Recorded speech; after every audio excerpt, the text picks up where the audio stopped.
আসসালামু আলাইকুম ওয়া রাহমাতুল্লাহ। আলহামদুলিল্লাহ, আপনারা কেমন আছেন জানি না, আমি আলহামদুলিল্লাহ অনেক ভালো আছি। তো আবারও আপনাদের মাঝে হয়ে গেল দেখা, নিজেকে মনে হয় না আর একা। তো দেখেন, আমি আসলাম আপনাদের মাঝে, উদ্দেশ্য তেমন কিছু নয়, আমাদের ভিডিওগুলো আপনাদের কেমন লাগছে বা আমরা কিরকম ভিডিও বানাবো, আপনাদের আগ্রহ কেমন, এজন্য কিছু সময় নিয়ে আমরা আপনাদের মাঝে উপস্থিত হয়েছি। এই জন্য কিছু কথা বলবো এই বলে আমরা দাঁড়িয়েছি আপনাদের মাঝে। তো বিষয়টা হচ্ছে যে আমাদের ভিডিওগুলো জানি না কেমন মানায়। কমেন্টে অনেক ভাই অনেক রকমভাবে জানায় যে ভাই আপনাদের ভিডিওর কোয়ালিটিটা ভালো হওয়া চাই। তো দেখেন ভাই, যতটুকু সম্ভব চেষ্টা আমরা করছি যে আমাদের ভিডিওগুলো আপনাদের মাঝে ভালো দিকগুলো তুলে ধরা এবং আপনাদের কিছুটা বিনোদনের মাধ্যমে কিছুটা মানুষের জীবন নিয়ে ভালো দিকগুলো তুলে ধরার। তো দেখেন, ভুল ত্রুটি মানুষের আছে, আমাদেরও হবে, কারণ আমরা নতুন। যে আব্দুল হালিম অনেক পরিশ্রম করে, সময় বা আমি নিজে কাজ করি, এক্সট্রা সময় আপনাদের বিনোদনের জন্য এই ভিডিওগুলো বানাই। তো কার কাছে কেমন মানায় কমেন্টে অনেক ভাই অনেক কিছু জানায়। তো যাক, সামনের দিকে আগানো যাক। বিষয়টা হলো যে আমি সেরকম ভাবে কথা বলায় অভ্যস্ত না, তারপরেও চেষ্টা করছি আপনাদের দোয়ায় এবং আপনাদের ভালোবাসায় আমি চেষ্টা করছি আমার কন্টেন্ট ভিডিওগুলো অভিনয় করে সৌন্দর্য ফুটিয়ে তোলার। তো জ্ঞান আল্লাহর দান, কারণ সম্মানও আল্লাহ দেয়। তো এই যে সময় করছি ব্যয়, এতে জানি না কার ভিতরে কি হয়। তো আমার ভিতরে ভাই একটু থাকে ভয়, এই জন্য মাঝে মধ্যে আপনাদের সাথে কথা কই। তো যাক গে, আমি কথা বলছিলাম যে অনেক ভাই বলেন যে আপনাদের ভিডিওর কোয়ালিটিটা ভালো হয়। তো দেখেন, স্মার্টফোন দিয়ে আমরা ভিডিও বানাই, এই ভিডিওর কোয়ালিটি কেমন হবে এটা আপনারা বুঝেন।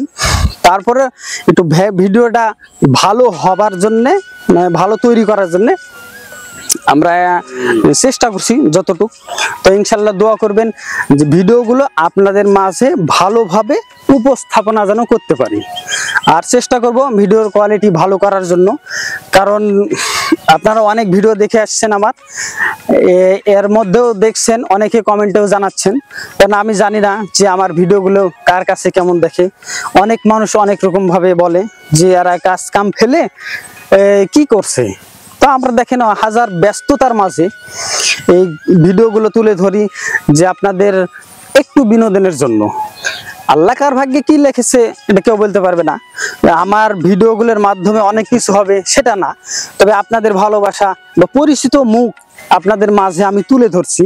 যে আমি কিছুটা পারছি এটা আল্লাহর দান, বা কিছুটা ভালো দিকগুলো তুলে ধরছি। অনেকে অনেকভাবে ভিডিওগুলো বানাচ্ছে। তো কার ভিডিও কেমন লাগে আপনারাই বিবেচনা করবেন। আর আমি চেষ্টা করি যে আমাদের ভিডিওগুলো যাতে ভালো হয়। যে আব্দুল হালিম অনেক সময় দেয়, এই সময়গুলো দিয়ে আমাকে উৎসাহ দেয় যে তুই ছন্দগুলো তো বানাবি, তো ছন্দগুলো একটু ভালো দিকগুলো তুলে ধর, যাতে মানুষে দেখে, অনেক কিছু তো দেখে, তোরগুলোও দেখবে। তো আমি ভাবলাম যে চেষ্টা করি, এক্সট্রা সময় চেষ্টা করে কাজে লাগাই। তো দোয়া করবেন ইনশাল্লাহ। আর ভিডিও তো দেখছেন, অনেকে দেখছেন, কিন্তু ভিডিও আসলে কেমন হচ্ছে এটা আপনারা কমেন্টে বলবেন।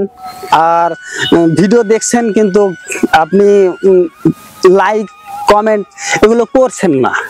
তো আমি কিভাবে বুঝবো আপনাদের ভালোবাসায় আমি কতটুক পাচ্ছি, কতটুক আগ্রহ? আপনাদের কমেন্টে জানাবেন যে আসলে আমার ভিডিওগুলো ভালো হচ্ছে কি না। তারপরে বিষয়টা হলো কি যে অনেকে ফলো করেন না। তো দেখেন, আমার ভিডিও যদি না ভালো লাগে কেন ফলো করবেন? যদি ভালো লাগে তবেই তো আমার আইডিতে ঢুকবেন, ঢুকে দেখবেন এই রাইম বাস অনেকে জানেই না হয়তো বা, তবে ভিডিও দেখে শেয়ারের মাধ্যমে বা অন্য দিক দিয়ে ভিডিওগুলো দেখছে বা মানুষের মুখে শুনে। তো আপনারা দেখবেন রাইম বাস ফেসবুক, আমার এই পেজে দেখবেন। তো আইডিতে ঢুকে দেখবেন আসলে এই টিকটক, তারপরে আপনার ওই ইউটিউব চ্যানেল, এগুলো দেখবেন আসলে ভিডিওগুলো কেমন বানাচ্ছি। আর কমেন্টে অবশ্যই জানাবেন। আর যেটা বলছিলাম যে আপনারা যদি ফলো যদি করেন তো অবশ্যই আমাদের ভিডিওগুলো দেখতে পাবেন যে আমরা আসলে কি বানাচ্ছি, আলতো ফালতো ভিডিও বানাচ্ছি না কি করছি। অনেক অনেক রকম বলছে টিকটক বানাচ্ছে, দেখো এরা কি করছে, টিকটক করে, মানে টিকটকে হাসি ঠাট্টা করে। তো আমি কিছু মনে করি না, কারণ হয়তোবা তারা না জেনে আমাকে এভাবে বলছে। যখন তারা বুঝবে বা আমার ভিডিওগুলো দেখবে, যদি ভালো তাদের লাগে তখন তারা বলবে যে না আসলে ভালো দিকগুলোই তুলে ধরছে। আর আমি চেষ্টা করবো ইনশাল্লাহ, কারণ এর আগেও কিন্তু আমি বলেছি আপনাদের যে আমাদের ভিডিওগুলো হবে ইসলামী মন মাইন্ডের, সংশোধনমূলক ভিডিওগুলো, যাতে মানুষে বুঝে যে আসলে এরা মানে ভালো দিকগুলোই তুলে ধরছে মানুষের, বা খারাপ দিকগুলো থেকে সংশোধন করার চেষ্টার জন্য। তো মানুষ ভুল করবে, এটাই স্বাভাবিক, কারণ ভালো তো হবে না তার কোনো একদিক। বলতে হয়তো ভুল করছি, মানে সব সময় তো সব মানুষের ভালো হবে না, আমারও ভুল ত্রুটি আছে। তো আপনারা ভিডিও দেখে বলবেন যে ভাই আপনার এই দিকগুলো মানে ভালো হচ্ছে না, বা এই দিকগুলো করেন, বা যে কোনো ভাবে আপনারা ভিডিও কিভাবে নেবেন আমাকে বলবেন কমেন্টের মাধ্যমে, আমি চেষ্টা করব ওভাবে বানানোর, ছন্দ দিয়ে শুধু। তো চেষ্টা করছি ইনশাল্লাহ, দোয়া করবেন আর পাশে থাকবেন, অবশ্যই দোয়া করবেন। আর আপনারা যদি আমার ভিডিও নাই দেখেন, যদি নাই দেখেন তো আমি তো জোর করতে পারবো না, তবে দেখলে বুঝবেন যে আসলে ভিডিওগুলো কিভাবে বানাচ্ছে। তো অবশ্যই টান দিয়ে অনেক ভিডিও উপরে তুলে দেন, তো আমারটা একটু দেখবেন আসলে ভিডিওটা মানে কি ভিডিও বানাচ্ছে। আমি তো এখন বক্তব্য দিচ্ছি, এই কথাগুলো তো ছন্দময় তেমন না, বা সাজানা গোছানো না, এক জায়গায় দাঁড়িয়ে থেকে আমি আমার মতো করে বলছি। তো আসলে অবশ্যই দেখবেন যে আমার ভিডিওগুলো ভালো কি না, তারপরে যাচাই বাছাই আপনাদের ব্যাপার। আসসালামু আলাইকুম রহমতুল্লাহ।